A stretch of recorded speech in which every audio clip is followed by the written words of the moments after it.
Yes, good evening. Welcome na naman sa ating panibagong usapan, panibagong kwentuhan ngayong gabi. Sana naman ay sa mabuting kalagayan ng lahat ng mga kababayan ngayong gabi ay pag-uusapan na naman natin itong uh, pinaka-init, no? Pinaka-mainit na usapin. Ngayon, meron ng kinakabahan. Ano ba talaga, no? Abangan natin guys itong request ng International Criminal Court, no, or ICC, no. Abangan natin itong request ng International Criminal Court o ICC, kung ano kung mangyayari nito nitong mga darating pa na araw, no, dahil ayun na nga ang meron ng hiling, no?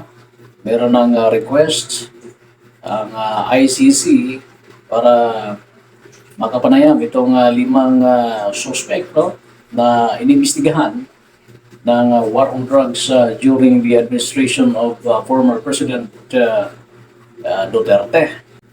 So sinabi ni Justice Secretary Crispin Remulla na I can confirm what Soljan Guevara said, that there was a request. We knew about it, but of course, because it was marked confidential, we kept it confidential within the department. Hindi namin nilalabas yan dahil yun ang request ng ICC. Antabayan na natin kung sino-sino itong lima kasi hindi naman ito napangalanan ni Secretary Remulla. Limang suspect, no, na iimbestigahan guys. Ito ay mayroong kaugnayan sa war on drugs noong panahon ni President Duterte. Kaya sabi ni Remulla ay hindi maaaring tanggihan itong International Police Organization na ito, no? Pag hinarang mo yan, magkakaroon tayo ng repercussions sa country. Pag-aaralan pa rin namin kung anong pwedeng gawin.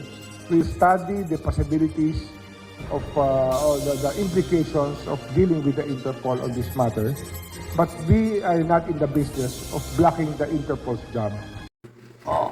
Kung tayo man ay wala nang sakop doon sa ICC, pero ang International Police Organization ay andun pa rin at hindi pa rin natin maaring hindian kung anuman, no, ang kanilang gusto guys. Kaya abangan natin ito kasi namang mga pangalan, no, na ibinunyag itong si former Senator Trillanes, no, Antonio Trillanes IV.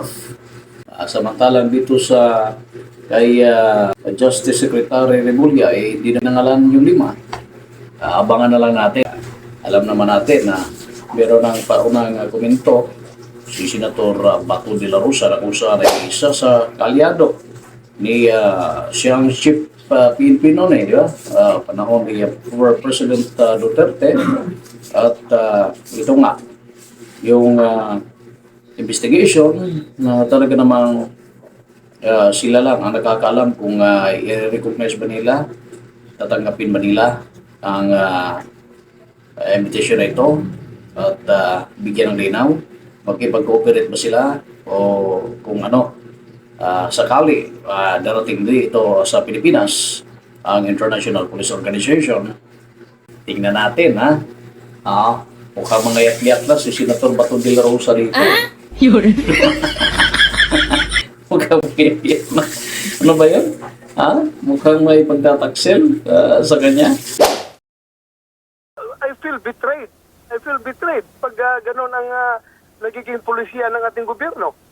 I feel betrayed as a Filipino, being betrayed by my government kapag gano'n ang pulisya. Ayun, no? Napakahirap. Kung ating babalikan yung pangayag ni Justice Secretary Remulla, talaga namang hindi maaaring matanggihan daw yung International Police Organization na ito. Kaya mahirap, no? kung sasabihin ng presidente na ayaw niya makipag-cooperate dito. Pag hinarang mo yan, magkakaroon tayo ng repercussions sa country. Baka baka mapiktuhan pa yung ating relasyon doon sa Amerika, ano?